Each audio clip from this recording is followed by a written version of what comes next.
Hello and welcome to the Blessings in the Streets podcast. I am your host, Joseph B. Roberts, and in the studio with me today is a phenomenal woman that I have had the pleasure of knowing now for well over 10 years now. We both attend the same church together. She's my fellow deacon cohort. She is a wife, and most importantly, she's a woman of God. And just a pleasure to be around, a pleasure to know. And she's been so gracious to take some time out of her very busy schedule to hang out with us this evening with the hopes of sharing a bit of her journey, a bit of her story in the spirit of being able to encourage and uplift and inspire others, particularly in the areas of those who might be going through some challenging moments in time and not quite sure how to navigate those pathways. So it is my privilege and honor, ladies and gentlemen, to introduce to you my sister in Christ, my dear friend, Miss Toby Murzone. Toby, thank you so much for being with us this evening. Joseph, it is a pleasure to be here this evening. And thank you so much. I'm honored that you would consider me to be a guest on your show.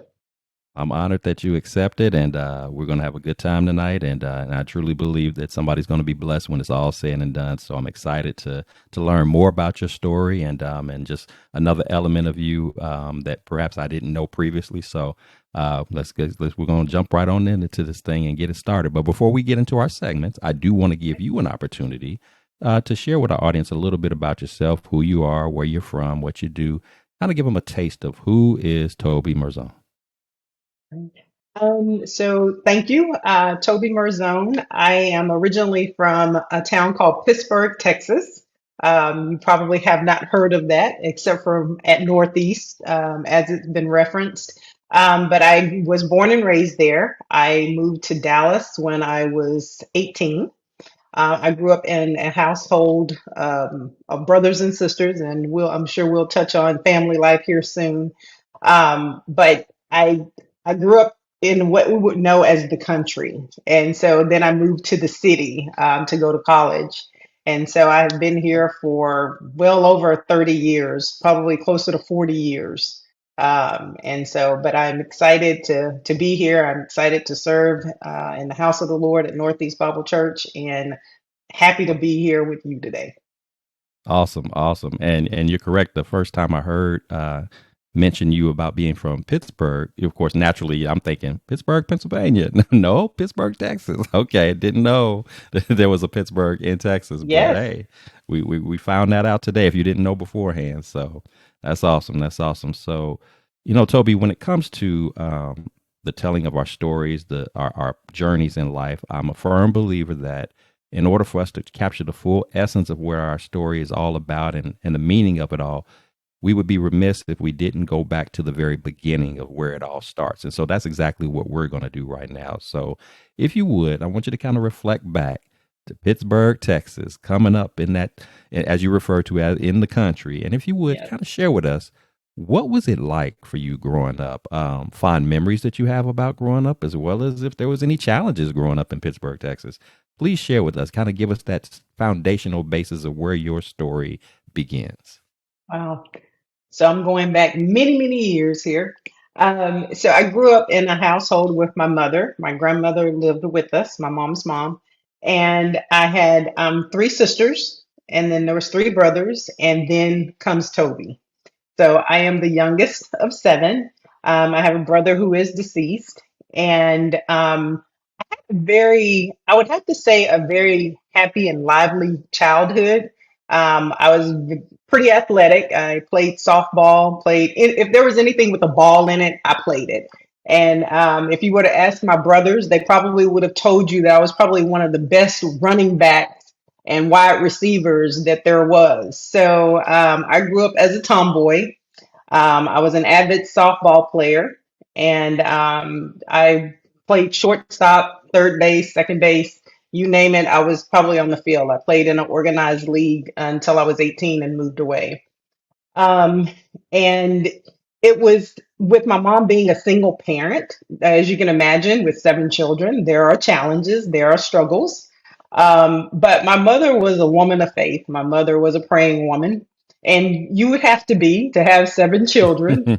And there were times when you could be challenged financially, but you just don't even know that you're challenged.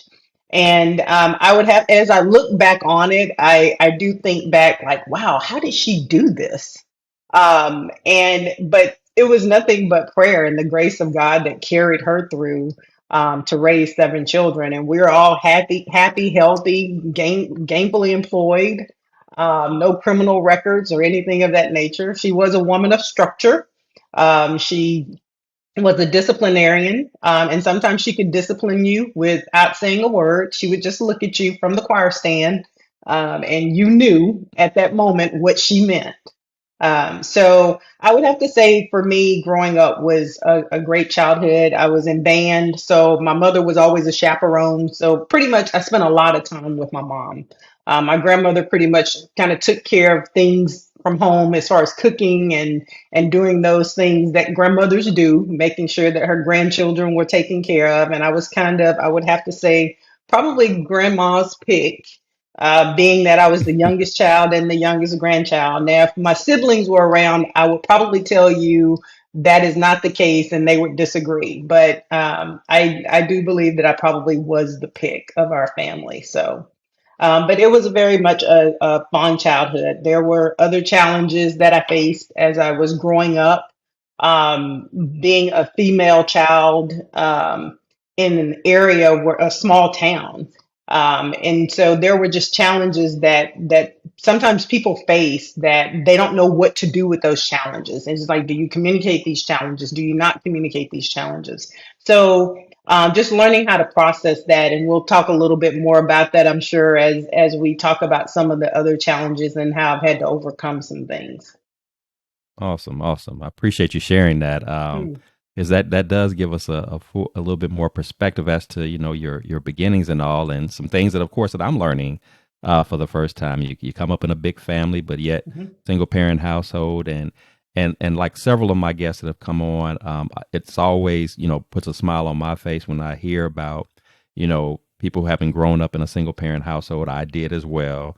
Being raised by your mom, and but then having that moment of reflection where you say, you know what, we didn't realize that, about the struggles that were going on because it was like I didn't go without anything. Mhm. We didn't have a lot, but, it was just something about the strength of that single mother that kind of kicked in and just things were just happening. Things, ways were made out of no way. And we know ultimately the credit goes to God for that, as you Yes. reference your mom being being led by God and being, very strong in her faith. Obviously, that's a big piece to that whole scenario. But just it's always refreshing to hear that, especially when you think about young people today and Mhm. what they consider to be hardships and challenging times, and it's nothing in comparison to what we went through back in our younger years. And then, of course, just our appreciation for the simpler things in life. And so, of course, it's good, of course, to hear that you were very athletic and involved in a lot of stuff. And, so that's an exciting element to learn about you that I didn't know as well. So picking up little bits and pieces about you. One thing I'm curious about, uh, is there any particular was there any particular significance in your actual name? Not that I had never heard the name before. I thought it was very intriguing the first time I had a chance to meet you and found out that your name was Toby. Was there any unique special intent of naming you that, or was it just something that your mom just decided to name you? It was just something she decided to name me. I often say that I think my mom wanted a boy. Well, she probably got a little half of that in the earlier years, but no, it's not short for anything. I do have a nickname that one particular special person can call me and get away with. It's called Tobalina. And everyone sometimes will hear that and they will think that that is actually my name. Mm-hmm. And it's like, it's just Toby. It's not short for anything else. And it is spelled with a Y. It's not spelled with an E or IE. And so typically, if you see it with the feet for a female, it is spelled with a IE or E. And but in this case, it is with a Y. So I get mistaken in the professional world a lot, and really mistaken because my last name is Murzone now, and that is my married name. My maiden name was Stanberry. So as I transition into the married world, and people see my name, and they're really confused when I walk in the room. Mm. Okay. Okay. Yeah, your name jumped out at me. Not that I thought it was, strange or odd. And in fact, it kind of, and I've never shared this with you before, it kind of resonated with me first off because as a kid growing up, as you made reference to about nicknames, for those who grew up with me in the neighborhood, my nickname was Tubby. And it was because I was a little chubby in the early years. So I was Tubby. So there's only a select few people who, even to this day, that that I still stay in contact with as an adult. They struggle sometimes with like, well, I don't want to call you that anymore. I got to call you your official government name. But they grew up calling me that, so of course that connected with me. And then, but just recently, even as I was preparing for your upcoming episode, and I don't know how many people are mindful of this, or if you've even paid attention to the title for our show today.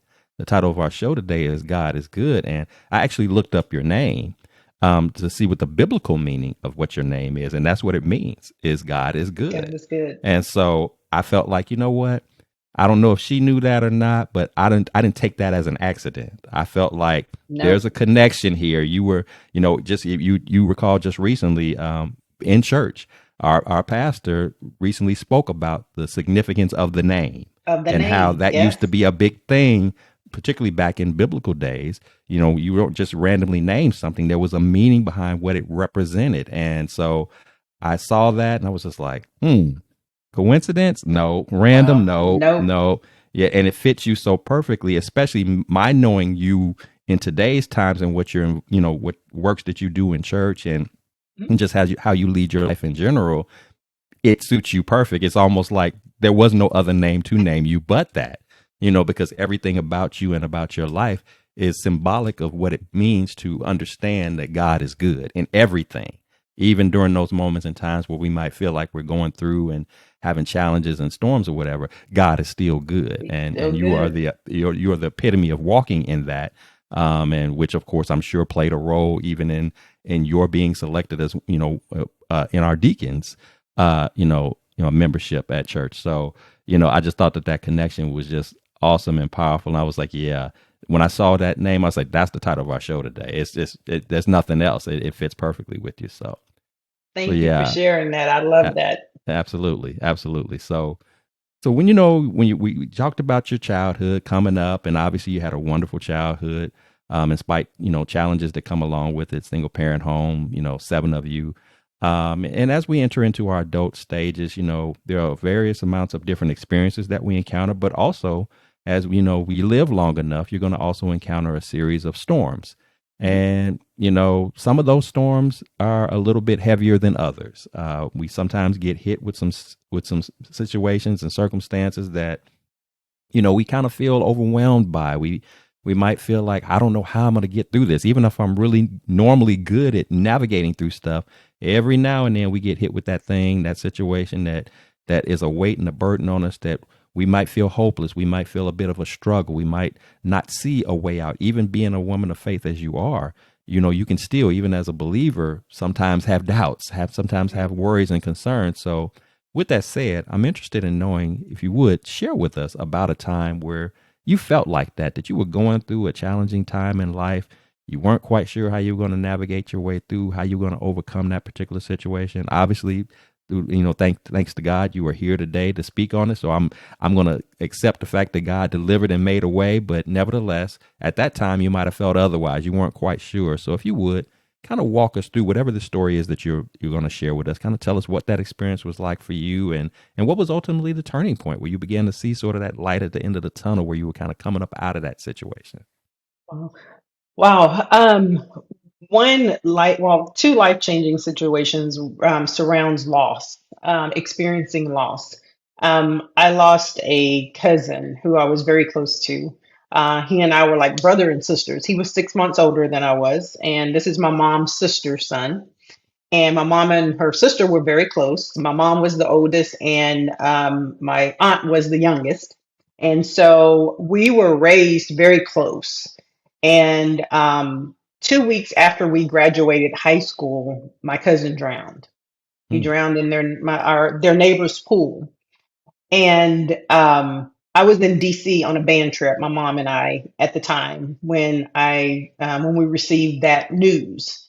And I remember that day just like it was yesterday. And it's like, sometimes you can replay things in your mind. And that was, I mean, it was like something just took the air out of me. Well, in fact, it did because I passed out from what I understand.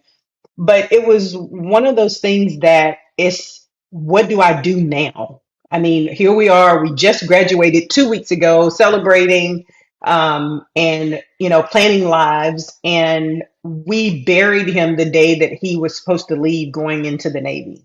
Mm.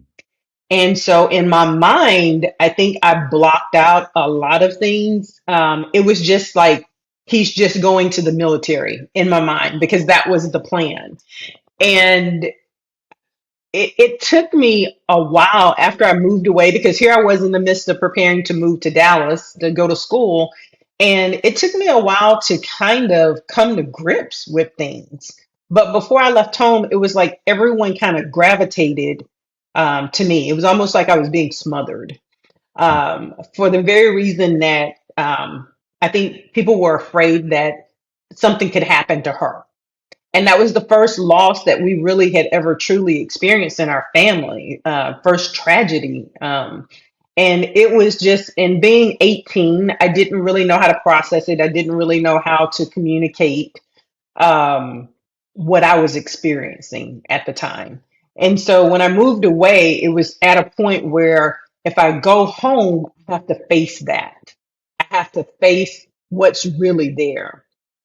And so I was homesick and I wanted to go home. I was probably 2 weeks in, and so I went home, and it was a peace that just came up on me while I was there. My mom was doing laundry and cooking food and doing all those things that parents do when you get ready to send your kid back to school, because they think that you're going to starve to death because you don't have sense enough to eat. So, and as she was doing those things, I remember just kind of lying across my bed in my room, and there was like this sense of peace that just kind of came over me, and didn't really quite understand it until years later. Um, the second hard loss that hit was the loss of my mom. I was 27 years old. So here we are. We're going to fast forward from 18 to 27. And my mom passes away from pancreatic cancer. Mm. And we found out that my mom had pancreatic cancer. I received a call on May 1st, that was the diagnosis. And in your mind, you start to play like, is this really real? Are we really going through this? And so as I'm talking to the doctor, and he's communicating this to me, I'm trying to process this to figure out, how do I share this with my mom? How do I tell her that this is the diagnosis? How do I tell my siblings that this is the diagnosis? I received the call. I'm the one in our family who is in the medical field, and I have another sister who's also in the medical field. Um, but she saw doctors that were here, and it was really that was one of the hardest things that I ever had to do. And I think when I looked at my mom, it was just like, how do I get this out? And she knew. We had talked about the possibilities of, um, and I'd heard enough in the medical field to be able to kind of recognize some things, to be able to understand some things. But it was never enough to prepare you to have to tell your parent um, Mm. that they have cancer. And then trying to stand firm and solid on your faith at that point in time. And my mother looked at me and told me it was going to be okay. And then she said she was ready to go home, which was back to East Texas. Um, and at that point, I wasn't ready for her to go, and she wanted to go that night. And so my sister was here and took her home. And so as I start to replay these things, and please keep in mind the date May 1st, because I'll touch on that here in just a minute as well. But as I play those things back in my mind, and I think, how do I get past this moment? Because literally, I was in a state of shock. I was in the choir at North Dallas Community Bible Fellowship Church, and we had choir rehearsal that night. And I'm like, if I could just only get to choir rehearsal, if I could only get there. Um, I couldn't get there because I got in the car to just try and make my way there, and I just lost it. And it was just like you're trying to tell yourself you got to keep it together for everybody else. Mm-hmm. Um, that's so not true. You don't have to keep it together for anybody. God's got you. And that was the kind of the moment for me, like, how do I make it through this? I can't make it through this. That is not for me to do on my own, but you're battling in your mind, dealing with what's the reality that you're facing, and then you're dealing with the God who has carried you over for the last past 27 years, has not left you, will never leave you, and is still there carrying you right to this day. And so I had to get myself to a point to where I could actually process things in a healthy way. And it was not overnight. It took, actually, honestly, it took several years. Because my mother was always kind of that solid force. If there was something going on, call my mom. She'd know what to do. If I didn't know how to cook something, which I did not know how to cook at that time, so I was on the phone with her a lot.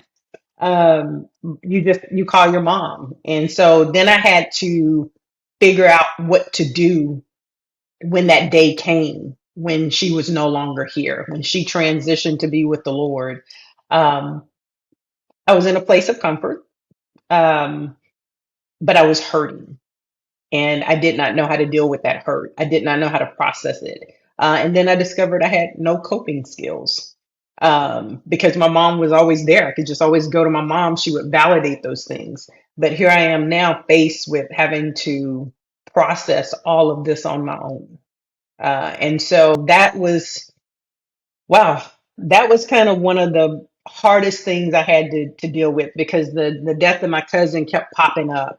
And then the death of my mom, my grandmother a year later. There were just all these losses that just happened. And I just seemed to be very broken. And I did not know how to put myself back together again. And you notice I said me put myself back together again. Mm-hmm.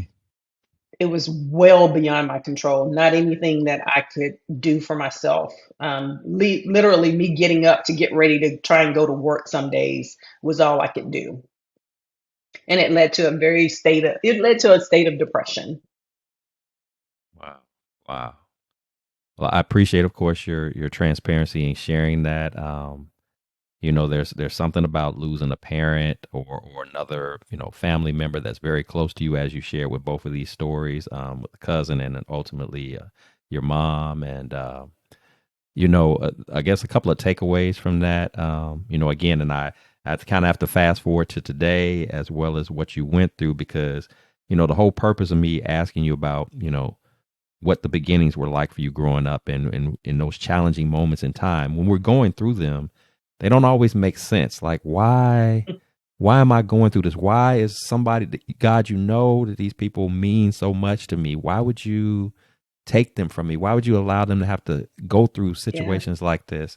And it doesn't really make a lot of sense in that moment. But again, when I think about the works that you're doing today, you're in a medical field, you're a deacon at church. You part of that responsibility is about coming alongside people who are hurting. Mhm. Well, how can you be relatable and understanding? How can you be empathetic and understanding what hurt feels like, unless you have a little bit of taste of it for your own self, Yeah. you know. And it's not, and when God allows these storms to come our way, it's not to hurt us, it's not to take us out, but it's actually to shape and mold us, to build us up, to prepare us for what the assignments are down the road that we don't know are going to happen, but nevertheless they're coming, and he knows what we have to go through in order to prep. And we're talking about years in advance of these moments Yeah. taking place. And so now, if you come alongside someone who's dealing with grieving the loss of a loved one, or just the hurt of maybe a broken relationship or friendship or whatever, just a loss in general, who better is equipped to be able to do such a thing, and like I said, and to be able to have that sense of peace about you, that in turn sort of, if you will, resonates on that other person, because you spoke about that earlier when you talked about feeling just you were going through, but you also were feeling a peace at the same time. Hmm. And to me, that's not a weird thing, that's not a contradiction. I want our listeners to understand that that's how God's presence is. He can Yes. he's that comforter, he's that peace provider, that joy filler for us even when we're hurting. So it's almost like you're sitting there crying, even if you're not physically crying, you're crying inside, you're hurting, and then here's his presence saying it's gonna be all right. Yes. I feel you. I know this doesn't feel good. I know that this hurts. I know you're missing this person. I know you got all kind of thoughts and emotions going on with you, but I'm here for you. And I think the other piece of it too, because you actually spoke to this a bit. You talked about I didn't know how to fix it. I didn't know how to fix myself. Yeah. And that's part of our challenge too. Even again, as believers, sometimes we forget that there are certain weights and pressures and things of life that are going to come our way that were never meant for us to be the ones to Yes. fix. I mean, yes, God equips us to a certain degree to be able to handle certain challenges and things like that in life, but he doesn't. There's a reason why he wants that relationship with us, and part of that is for us to be dependent upon him. So when we go through those difficult times, when we go through those challenging moments, we don't have to do this thing by ourselves. We can turn it over to him, whether in prayer and conversation, and say, Lord, take this from me, help me get through this. And then he says, okay, I got you. I thank you for trusting in me, having faith in me, believing in me that I can do this for you, so you don't have to do it by yourself. Because oftentimes when we're doing it by ourselves, we're either going to mess it up Yeah. or we're going to drag out the pain and suffering way longer than it had to be, when again, because we're trying to do something that we were never equipped to do. So when we hear when we hear that saying about, God never puts more on us than what we can bear, I don't believe that there aren't situations that can't be placed on us that's more than we can bear. But the difference is are we trying to bear it by ourselves, or are Bingo. we bearing it with him? Yeah, it was too hard for you to bear the loss of your Yeah. mom. It was too hard for you to bear Yeah. the loss of your cousin. Yeah, that was truly too hard. But if I'm in relationship with God, if I know that he's the way maker in that situation, then now all of a sudden what would otherwise be too much for me to bear, I now can bear. I Yes. now can I can now fight my way through it in my timing, in my way, because you can't really put a clock on grief. A lot of times people want to do that. Oh, it's been this many years. You should be over this now. You need to move on. When you lose a parent, you lose a loved one, there really Yes. is no get over it. You'll You never get don't. over losing your mom. You'll never get Exactly. over losing your cousin. And that's okay. It's okay to not get over it. What's not okay is for you to not move forward Correct. with your life. So you can have both. When I lost my mom in 2011, every day, I mean, her birthday is tomorrow. I'll never get over it, Yeah. but I'm thankful to God that I've been able to get through it. I've been able to Through move it. forward. And it took time.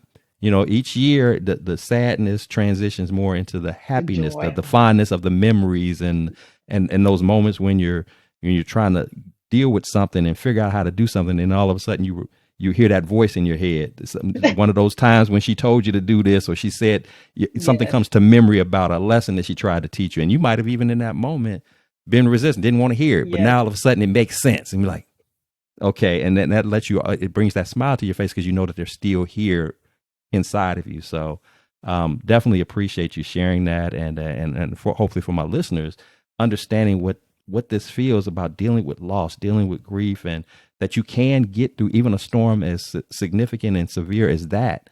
You don't have to stay stuck, and don't be apologetic about feeling bad about the How situation. you feel? Cry, get mad, kick something, punch something, whatever you got to Whatever. do to get it out. But Yes. again, just don't stay stuck there. You don't Yeah. have to stay stuck there. God does not penalize us for wanting to get out. You can even have a moment where you might be a little bit salty with God, about it. I did for That's a long okay. time, Yeah. and it was okay. Yeah. Someone shared with me, um, do not grieve as if you have no hope. Hmm. And that was right after my mom passed. I didn't make it to the hospital before she passed. And Mm. Dr. Leslie Smith and actually Pastor Rice were with me when I went home. They actually took me home. They wouldn't let me drive. And so they took me to East Texas, and they were there at the hospital with me when my sister informed me that she passed. And that was just kind of one of those moments where you're in a state of shock. and you don't know what to do. You want to scream.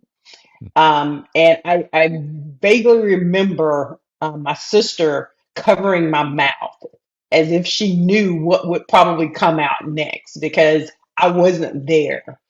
And that evening, it was like late. It was like after 10 o'clock, and so Pastor Rice and Pastor Smith were about to head back to Dallas, and I was staying in East Texas. And the last thing that they said to me was, "Do not grieve as if you have no hope." Mm.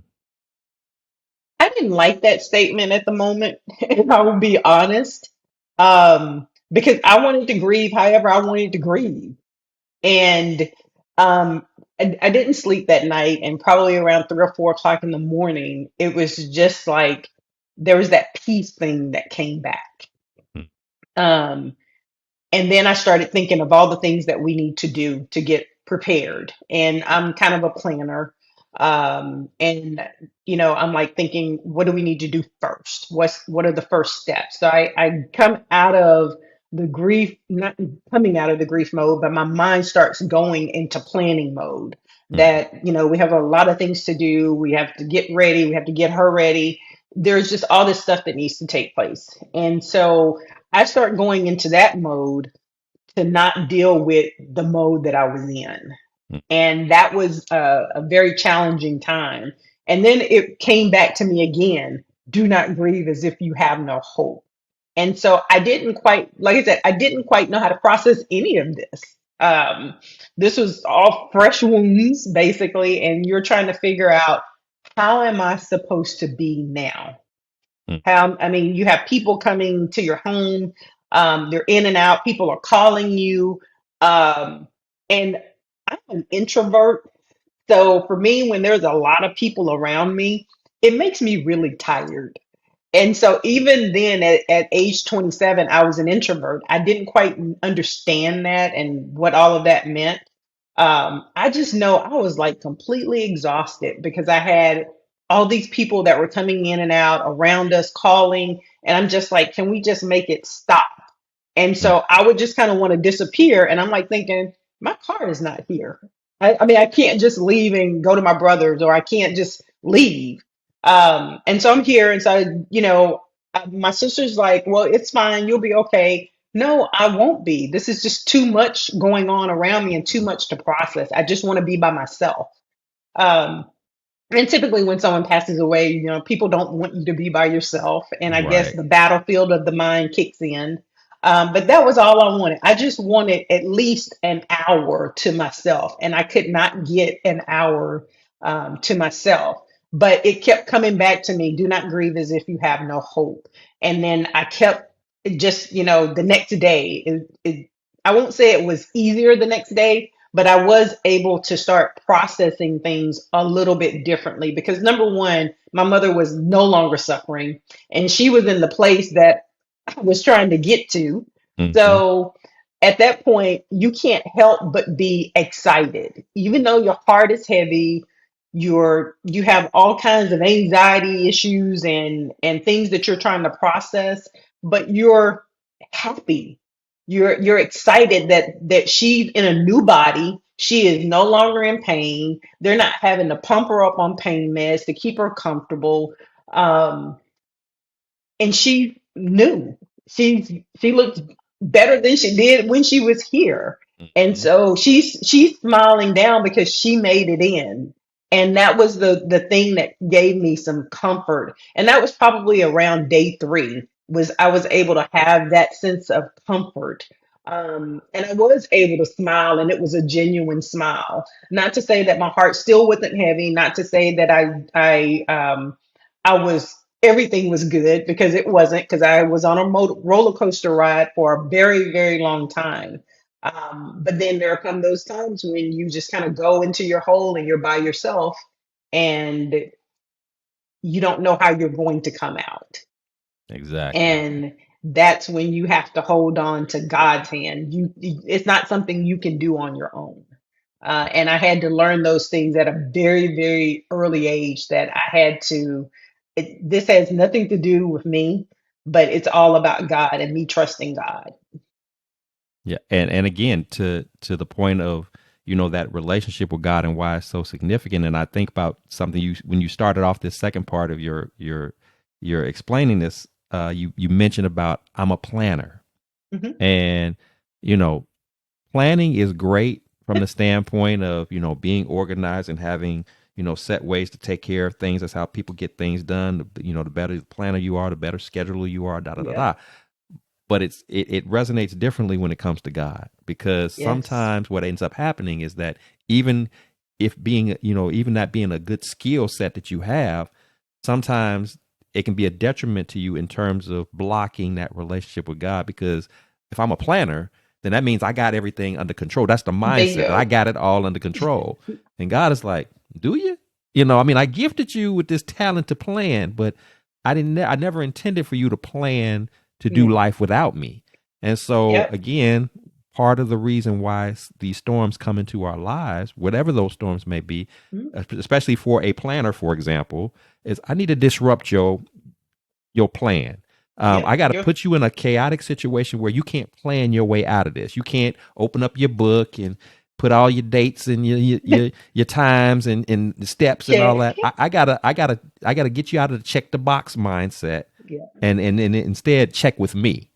And because I'm the, it's this, which is supposed to be the plans I have for you, Yes. not Not the the other way plans that you around. have for me, or the plans that you have for you, the plans that I have for you. And so, again, God is being God how He is. He can disrupt your situation and bring a little chaos to it, to where you're like scrambling, like, what am I supposed to do? I got to plan. No, what you need to do is you need to sit back. Let him be your guide on this. Let him talk to him about what you think needs to happen, what you're dealing with, what you're feeling, and then let Yes. him be the planner in this. And you just execute the plan as he sets it up, because the way he Yeah. sets it up is going to be a perfect plan. It's going to be way Yes. better than any plan that you come up with. But that's just how God moves, and he knows our ways. He knows how we are. He knows, we think we got it all figured out. And he's like, okay, let me go on ahead and just get into this, and remind you of who's running the show here, and why you need to rely upon me to navigate you through. And then I think the other part that you mentioned too, and you even mentioned about this when you were talking about your cousin, about you felt like you were, you felt like crowded, like everybody wanted to make sure. I guess I don't know if they were worried that you were going to do something to yourself, or if you were going Yes, to be that able to, child. and it That. was just like, you know, just as a lesson to people wanting to know what's the best way to come alongside people in times of grief and mourning. One of the worst things you can do is just smother them. You Yes. got to give them a little room to breathe, to process it all. And even Pastor Rice has spoken about this just recently, talking about, the best words. And I learned this myself years ago as well. The best words of comfort or advisement that you can give somebody that's going through is to say nothing. Say It's to nothing. just be there. As long as if I'm in this home, amongst family, amongst loved ones who they understand, they're all grieving, they understand what that you're hurting right now. Just your Just be presence there. means everything. But I don't need you to keep coming up to me, like I said, giving me all the traditional, godly cliches, Yeah. everything's gonna be all right, just give it to God, and it's gonna be all. And not to say that these things aren't true, but Right. in that moment, I don't want to hear that. You don't want to hear it. I don't Exactly. leave me alone. Just, I'm glad you're here. Thank you for your presence, but leave me be. Let me Yes. just, you don't have to worry. I'm not going to, go and do something to harm myself or anything like that, but I need my space. Let me process. And Yeah. and it's in that peace moment that you allow for me, then I can slowly work my way back in, at my own pace, in my own way, as God is leading me to do so, and I can start to feel better about it. That peace comes over me, because and to Yeah. that too, I know what you mean when you talk about, and I've even shared this with other people about my mom. I explained that scenario as being, it's one of the most devastating, probably the most devastating moment I've ever experienced in life, Mhm. but it's also one of the biggest blessings that I've ever had in life. It's Yeah. both, It's because both. as you spoke to about your mom, was the same way I was thinking about mine. Was like, she's not hurting anymore. He's There's no not. more stress and worries, the pills, the doctor's appointments, all that stuff. Nothing. We don't have anything like that. And a lot of times we'll even pray to God about, You know, please heal this Mhm. person. Please, make them better and all of that. Not understanding that, we want to be mad with God when they pass on, but in actuality, God answered the He prayer that heals you were them. asking for. You asked for Exactly. healing. Well, guess what? They're with me now. They're Yeah. not hurting anymore. No more stress. No more strain. No more worries. No nothing. Isn't that what you asked me to do?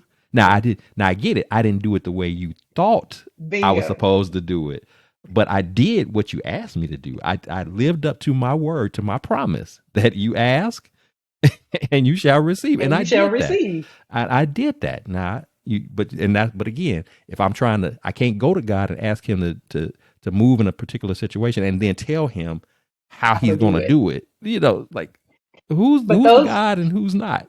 But but that's what we but do. those of but those of us that have that controlling personality, sometimes we want to do that. We want Hmm. to ask God for one thing, but then we want to turn around and answer the prayer for him, or try and do it or make it happen ourselves. And that's not how God operates. God doesn't fit into our box, and we Right. try to put God in a box. And I had to learn that God does not fit in my box. I mean, I should be fitting in his world, not the other way around. Exactly. And it's really difficult to try and let go. And people be like, you hear this saying, "Let go and let God." Okay, I'm one of those why people. I was kind of the why child. I needed to understand how something worked. So how does that work? What do I do to do in order to do that? So give me step by step instructions on how to do just that. And no one can give you step by step instructions on how to let go and let God. And I think it's one of those things that I don't like hearing now, because you're not able to give people instructions on just how to do that. I mean, Hmm. you can take them to the word, and yes, here are some steps that you can go through by sharing the word with them, by praying with them. But if you're going to say let go and let God, then you be a part of that solution. You be a part of that answer. Then you walk with them. You pray with them, because they may not be able to pray for themselves. And that's one of the things that I've had to do with friends who've lost their parents now, because as people experience this now, I've gone through it. One of the hardest things for me to do is when I hear that a friend has a sick parent, is for me to be around. Because I've walked that journey, that part of that journey, and it's very difficult for me to avail myself immediately. I do come around, but it takes me a minute, because it takes me back to that moment. Hmm. But then God is like, this has nothing to do with you. I took you through that so that you can be of help to someone else, because I Right. knew that I was going to use you one day in this area. And the old Toby, or that other person that resides with me sometimes, will say, well, did you have to use me first? I mean, can you have used somebody else first instead of using me? I was 27 years old. um, but then he was just like, yes, I did, because that was where I wanted you at the time, so that you could be here at this appointed time. Right. And so I mean, yes, yeah, and I still have my moments where I'm like talking to God, like, okay, this makes no sense, because now I have a question for my mom and I can't ask. Mhm. And he was like, but I'm here, Right. and I'm much greater and much better. That's it right there. I mean, God has no problem with us asking questions for clarification. Yes. What he doesn't want us to do is to question him. Question. Don't question me. Yeah. Why do I have to do this? Why is that? Why is it? Because basically, kind of like the old school way with our parents, but because I said so. And so, Because I said so. That's all you need to know. Because I yeah. said so. Do you trust me? Do you believe that I would tell you to do something that would hurt you or harm you or put you in a compromising situation? Do you think I would send you out there without support and help or anything like that? Do you believe that that's who I am? No. Okay, then what's the problem then? I asked you to do ABC. Go do it. But Go do what it. about it? I I asked you. said go. I said go. So just go. And like you said, it's easier said than done, but it's something that we have to work on in our walk with God to get more and more comfortable in just doing when he says to do. Yes. and just trusting and believing that he's going to have our backs. He's going to cover us. If there's some barriers that come along the way, he's going to make sure that we're ready for that. He's, if there's some resources that we think we're lacking, he's going to make sure that we have what we need. We don't need to, if we're going to sit here and think that God is getting ready to explain to us blow by blow, step by step, every little thing, well, you can hold your breath and wait for that, because that's not what he's going to do. Because if I Yeah. did that, if I'm God and I'm doing that, then what would you need me for? If I'm going to tell you everything, that where would the dependency be? Where would the reliance be on? If I'm Yeah. telling you everything, I'm giving you all the answers. You gotta exercise that faith. You gotta exercise that obedience and just follow my lead and trust and just do what I Yeah. ask you to do. And in the end, anytime that when I reflect back on situations like that and I actually did what I was supposed to do because he said to do it, not one time has it gone wrong. Yeah. It's only been the times It's only. when I'm trying to, I'm taking over. I'm gonna take the wheel now. Or I'm gonna do it. You moving too slow. That's when it don't go Oh, right. When I that's mess a it that's up. a mess. So yeah, this is some powerful stuff, and that's why I'm lingering on this part of our conversation, because there's so many gems to grasp from these moments like this, and it's just understanding the piecing of it all together and making it make sense for you. So for Yeah. those of us who are tuning in and checking this out, so Toby, again, you've had a lot of different experiences in life and lessons learned and such. But I'm curious to know, when you do find yourself facing challenging moments and adversity, whether it's something major like some of the stuff that we've talked about, but even if it's just some of the everyday type stuff, life just lifing type things that goes on, what is your routine, your process, your regiment that you like to tap into that works best for you when dealing with moments of adversity? So I'm a slow processor. Um, so I don't speak immediately. I don't act immediately. And I think some of that comes from just my training professionally. Hmm. As a leader, everyone's looking at the leader. Everyone's looking for at the leader for answers. And so any decision that I make is going to affect a whole lot of people. And so I have to take a lot of things into consideration. So I'm used to kind of doing what I call, well, what is called a SWOT analysis on things, and I will do it at work and I will do it personally. And so I kind of replay those things in my mind. What are the strengths? What are the opportunities? What are the weaknesses here? What are the threats? I'm thinking of all of those things. So I don't act quickly. And then I start to write. Then I start to kind of journal out things where I am now. And it kind of goes back to my task list, because I do have a task list. Um, and so then I have to go through and start listing out things. I have to go through and start writing out things. And whether I'm journaling about something to kind of go back to read it later, to be after I process it and get it all on paper, I'll go back and read it later to see what makes sense to do. How should I proceed? Or if I'm looking at the steps to a process, um, I have to make sure that I don't miss any steps.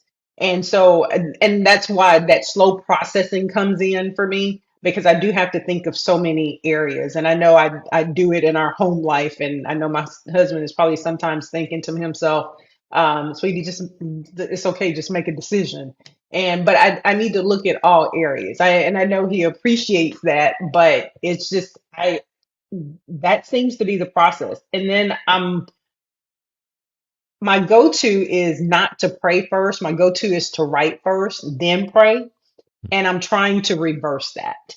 I'm trying to reverse that. And it will probably speed up the processing time if I were to go that route. But that's been the avenue that I've taken.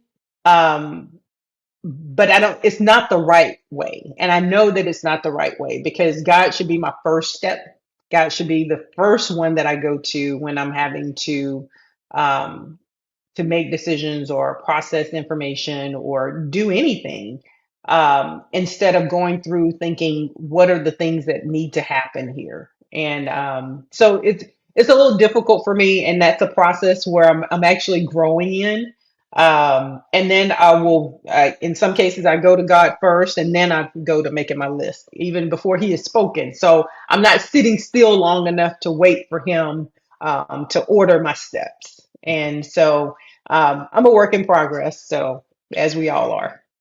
Well, I appreciate you sharing that. I mean, Mhm. and the transparency of that, because again, how we process things, how we work through things, it's ever evolving. I mean, the way that, and I'm sure you could attest to this, the way I used to process and work through challenging times, 10 years ago, 20 years ago, 30 years ago, is different than what I do Yeah. today. And I'm not even saying that today's way is the perfect way, because there's still that element of, as we talked about earlier, that element of wanting to control or wanting to speed up the clock because we feel like, God is taking too long to Yes. to work through this. And so, but getting to that point where we can just freely let it go, give it to God. He already knows, He knows. what it is that we're challenged and perplexed about. He just wants us to say it out of our own mouths to Him and know that we're trusting Him to, again, give us whatever input, whatever advisement, whatever direction, and rolling with it from there, instead of, let me work it all up first. It's kind of like when we talk about people giving their lives to Christ. It's the same Yes. concept.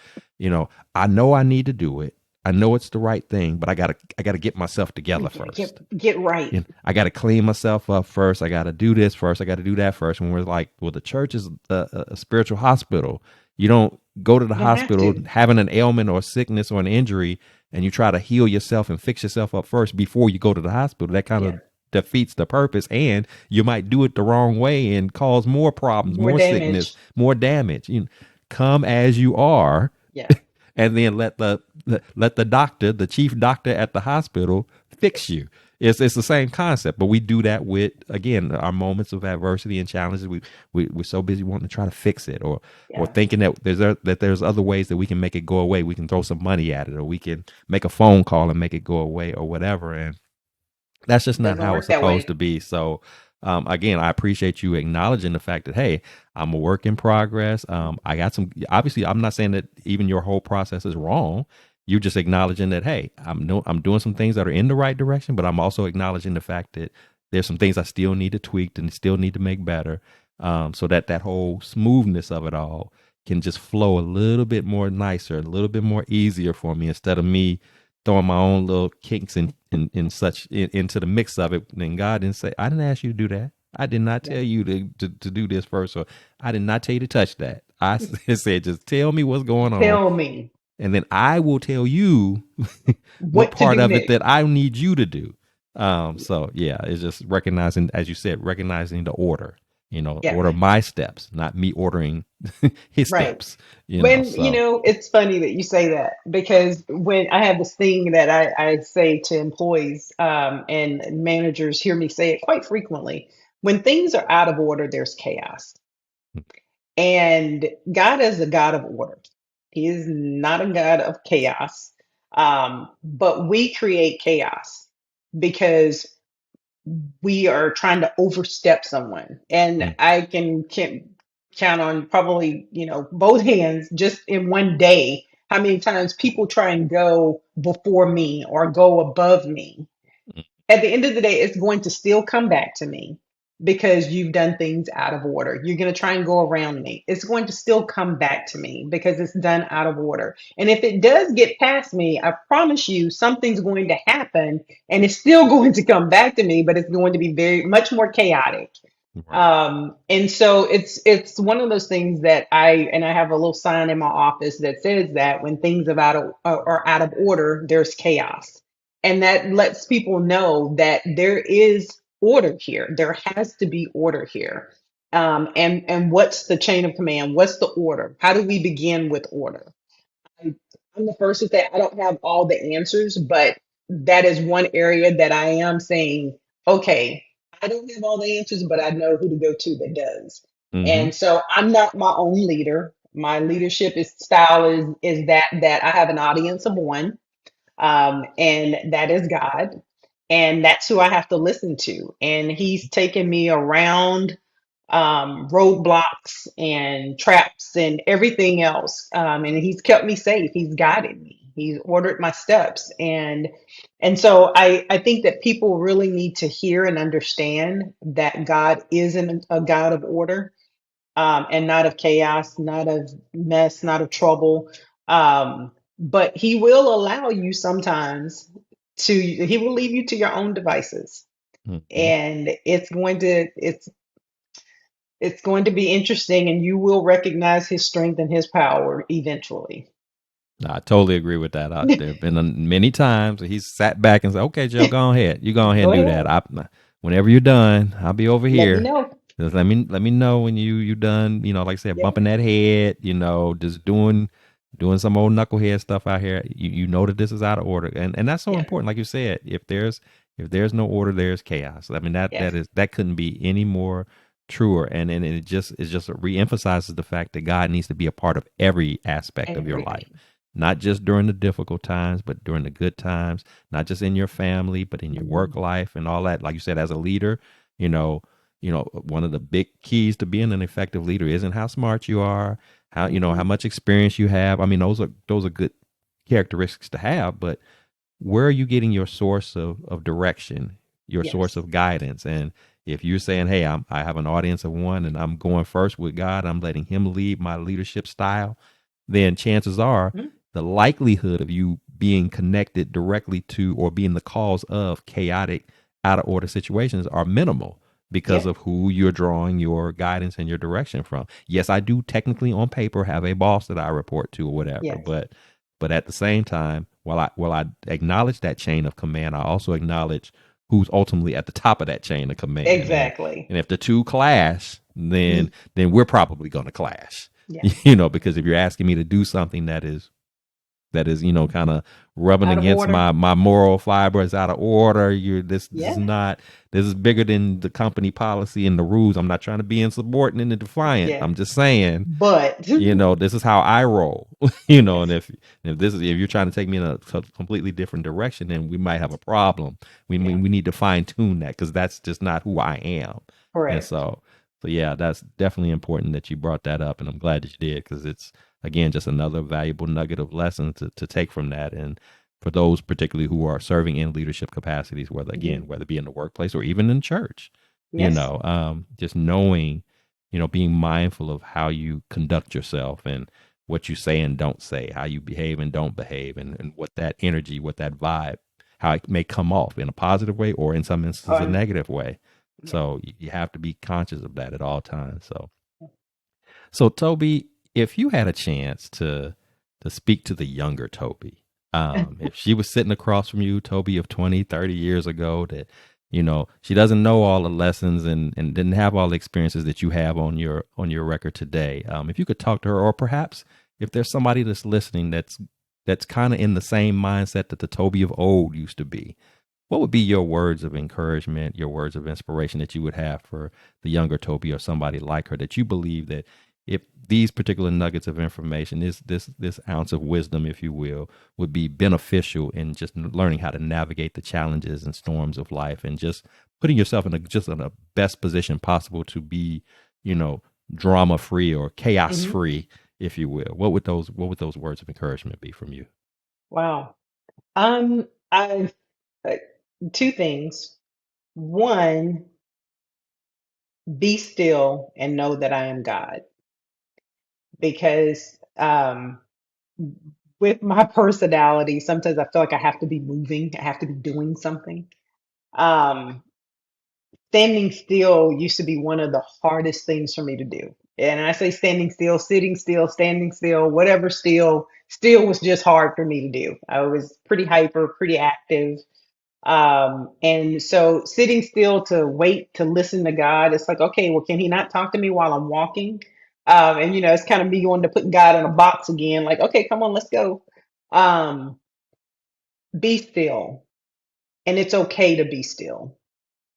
Um, know that it's okay to be alone. And I spent a lot of time in my young adult years alone, um, to a point to where sometimes it could just be lonely. And it Mhm. was like, God, why am I so lonely? Why am I feeling like I'm over here on an island by myself? But he had to separate me in order to use me. Um, and he could have used me in the midst of this, but he needed me to get to know him in an intimate way. And so he separated me because I am busy. I'm doing this. I don't necessarily have to have a lot of people around me to be busy. I can do that by myself. As I stated, I'm a loner and an introvert, and so for me, being by myself was fine. But this was a different being by myself. This was it was a feeling of loneliness. Like I was just that there was nobody else around me or for me. Um, did not recognize really that we sing "Jesus Loves Me." That was one of the first songs I learned. Didn't know what it meant until I was in my 20s Mm. because when you're alone, you have to have something, and songs, music is kind of one of my things, and that was one of the songs that I gravitated to. Um, Understanding that in order to grow and in order to be professionally mature, spiritually mature, um, you need wisdom. Wisdom is one of those things that will take you places. And people say, education takes you place. Yes, I will be the first to say I'm glad I got an education. That was one of the last promises that I made to my mother that I would finish my degree. And I did. And but it was one of those things that was pushed in our household. And I decided, I don't want to do that. So decided to take a couple of different routes. Came right back around to it and, went back, finished it up. And but I was still missing something. I was still missing some wisdom there. But after my mom passed, you mentioned it earlier, there were things that she said that would come back to me, and it would come back to remembrance. It's like, oh man, it really. And now I find myself, whether it's with our boys or whether it's with my nieces and nephews, and I have great nieces and nephews. Um, I find myself sounding like my mother. Mm. And so there's something about that wisdom that goes from generation to generation to generation. And so I would have to share with the younger me, surround yourself with wisdom. The book of Proverbs is my favorite book. And that it's a book of wisdom. And I've gone through it, I've read it, and I still go through it and read it right to this day. And tell anyone, if you don't read any other book, read the book of Proverbs. And so those are just a few things that I would share to the younger me. We spend our 20s getting over our childhood, and we spend our 30s getting over our 20s, and 40s getting over 30s, and so on. But as you're going through these times, learn from other people's mistakes. You don't have time to make them all. Mm. Um, and learn to be still. Yeah. It's okay. Yeah. I love that concept of being still because I connected directly to what you said about the wisdom piece. Mhm. How do I learn anything? How do I digest anything if I'm moving about and sit Yeah, still and listen to what I'm sit trying. still. And I'm saying, God is saying, listen to what I'm trying to tell you. Sit still. I'm trying to speak to you. Whether it's through my word or in your heart. I'm trying to resonate something in you, but you got to sit still. You got to stay put for a moment. Let me pour into you, gain this wisdom. Or like you said, with our parents, Yeah. trying to teach us a lesson, whatever. We don't want to hear, you just be still, get out of your feelings and just Hmm. hear me. Listen to what I'm trying to say to you. You might learn something here that's going to benefit you later in life so that as you spoke to, you won't hit all of the mistakes that others have made. You can skip a few of those because you don't have time to Exactly. do all of those mistakes and the ones that you're going to come up with on your own. Yeah. So and then I love the fact about you make the reference about uh being okay with being alone. Mhm. And more importantly, understanding there's a difference between being alone and being lonely. They're not the Yeah. same. They're not the If same. if you're in a relationship with God, you can guarantee you're never lonely.